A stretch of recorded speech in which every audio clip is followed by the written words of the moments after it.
Hi, my name is Jocelyn Tamborello-Noble, and I'm the World Language Supervisor for West Hartford Public Schools. I'm honored today to be speaking to you about Women's History Month and some of the work that we've been doing in West Hartford Public Schools. So Women's History means honoring the women that came before us. It means the women that shattered glass ceilings, sat on buses, entered school buildings, and became vice presidents. It means that we honor all of our history, embracing a future where women see themselves in every job, institution, and leadership roles within our society.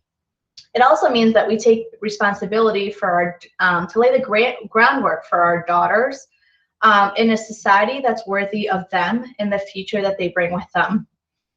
So Women's History Month matters because it's about paying tribute to our sisters that came before us, who broke barriers into our buildings and boardrooms and represented women.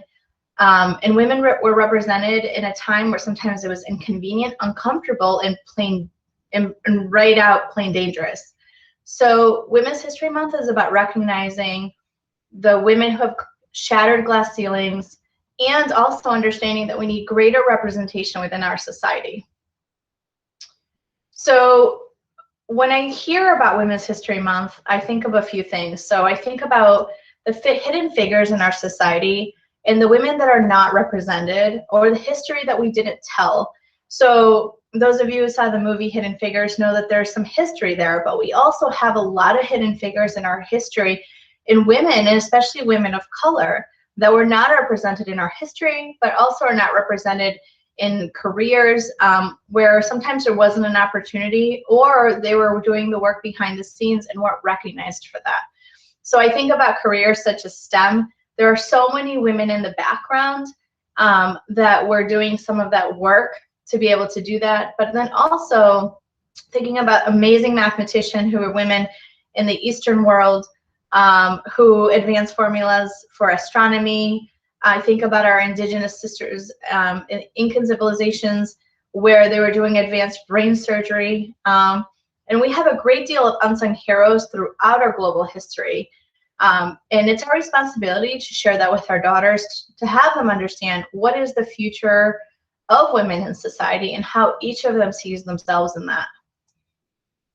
So a few women that inspire me. So Edith Clark, who is a pioneering electrical engineer, and she was one of the first computers, and she completed really difficult mathematical equations before modern day computers were even refined. Wilma Mankiller, who's an indigenous woman of the Cherokee tribe and the Cherokee Nation, increased the tribe threefold and really has been a pioneer about unification. Ellen Laurie Ochoa was the first Latina astronaut in history, and she now serves the director of the Johnson Space Center. And Isabel Allende, who was a writer during the Pinochet dictatorship from Chile, and she speaks to the power of writing your own story and for women to tell their own story. So there's a lot of women that have inspired me, and there's a lot of women that continue to inspire me. And really the women I work with and the women that I work with and some of our partnership work in our community, I'm really inspired by the leadership roles that they play in our district. So being a woman means having responsibility to support one another through all forms of allyship.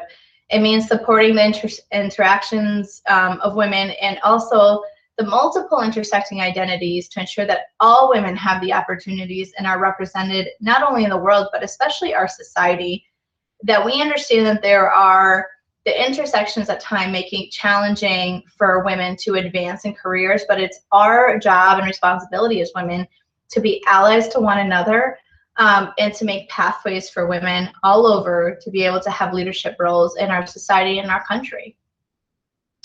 So women are really the mothers of nations. We care for and nurture and give birth to all of our future leaders. So I think the responsibility comes back to really being an ally and really being able to mother the children around us, to be able to hold accountability and at times push and pull to ensure that women have a seat at the table. And the last thing I'll recommend is just a podcast that I love. It's called Encyclopedia Womanica, and it's Liz Kaplan, and it's a podcast where it talks about where women at times were historically underrepresented in our society, and it talks about specific inventors or inventions that have women behind them or stories that are not told. So thank you for having me today and speaking about Women's History Month, and I appreciate the opportunity.